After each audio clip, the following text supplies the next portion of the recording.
I'm not very good at speaking in front of people, so please be patient with me. My hands shake a little now.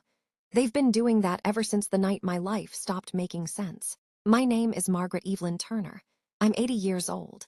And before I begin, I want to say this clearly. I didn't come here for sympathy. I came here because silence gets heavy when you carry it for too long. I used to have a family, a full one, the kind that made noise, the kind that made messes and arguments and laughter all at the same time.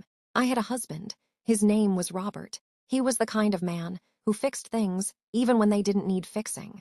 He believed a house should always be ready for company, because you never knew who might need a place to sit and breathe for a while. He's been gone 9 years now.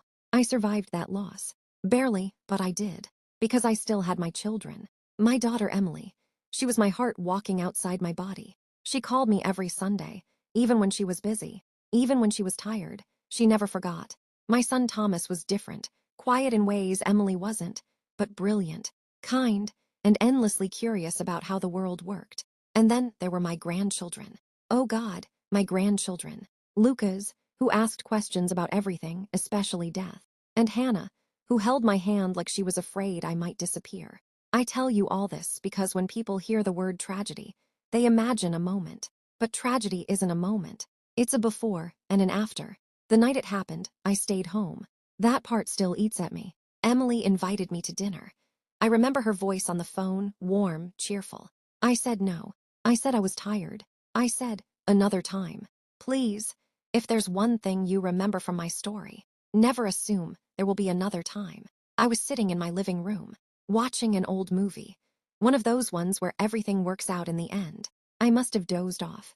Then there was a knock at the door. You know how? Sometimes, before something terrible happens, your body knows first. My heart dropped before I even stood up.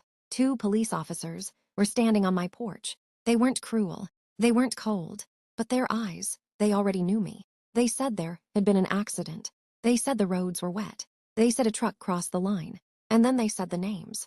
Emily, Thomas, Claire, Lucas, Hannah. 5 names. 5 lives. Gone. I remember screaming. I remember asking them to stop talking.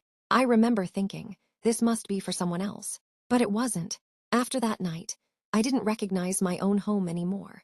Their shoes were still by the door. Toys were still on the floor. Their pictures were everywhere, smiling at a future they would never reach.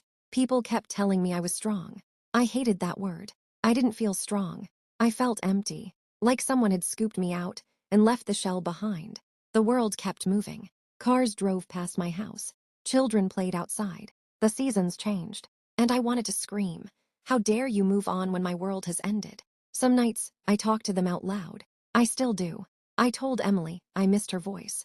I told Thomas I still didn't understand half the things he explained to me. I told Lucas I remembered every one of his questions. I told Hannah.